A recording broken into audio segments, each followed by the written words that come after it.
Hello, Cochise College students. My name is Lauren Gladwell. I am an academic and career advisor here at the college, and this is part 2 of a video that will show you how to register.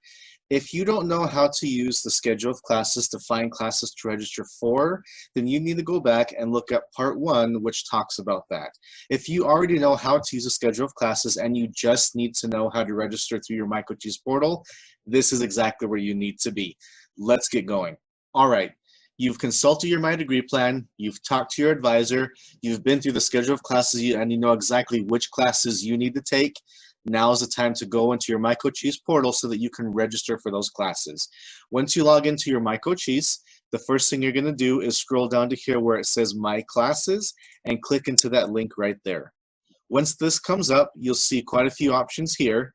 If you want to use Class Search to look for classes, you can do that, but it's not quite as pretty as looking at the schedule that we've just explained. So it's really better, in my opinion, to stick to the schedule. Maybe you'll think something different. That's okay. When you're ready to actually register for those classes, what you're going to do is go to the last option here where it says Register, Add, Drop, and click on that link right there. Once the page opens, the first thing you need to do, just like with anything else, is select the correct term. Once again, we're currently in spring 2020, so that's what I'm going to be using for this example today. Once you go in to register, please make sure that you're choosing the correct term that you need to register for. After you select that term, click Submit, and this is going to bring us to the registration page. So the first thing you're going to see is a lot of information right here. This is good information, talks about financial aid, talks about if you're in the military.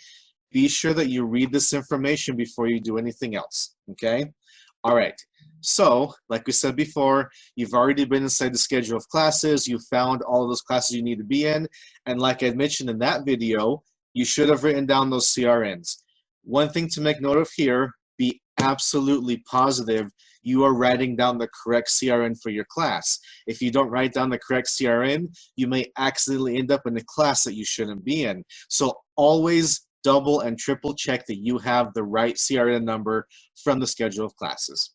So now that you've done that, you've checked that they're all good to go, what you're going to do is you're going to type in your CRN numbers in these little boxes down here where it says CRNs. So let's say I want to enter that class with Candace Bowens. That was an English 101, so I'm going to put 10474. That's the CRN for that class. So once all of your CRNs are in those boxes, what you're going to do now is you're going to click Submit Changes. And what's going to happen is one of two things. You're either going to see something saying, congratulations, you're enrolled in classes, and it's going to tell you which classes you're enrolled in, or you're going to see something like what I'm seeing here, which is a registration error. Obviously, we're not registering for spring right now, so I can't actually register for this class, but there are a few different kinds of registration errors.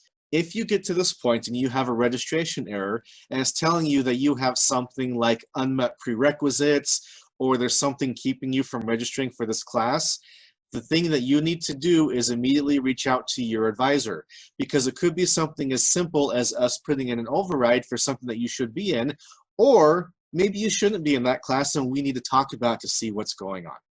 Now that you're registered for your classes, you're going to want to see your schedule so that you never forget when and where a class is taking place.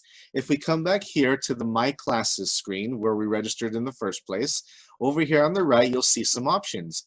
The second option here is My Class Schedule. If you click on this, it will take you to a schedule of your classes. Once again, obviously, I'm not enrolled in anything right now, so it's not going to show anything for me, but this is where you're going to find your schedule of classes.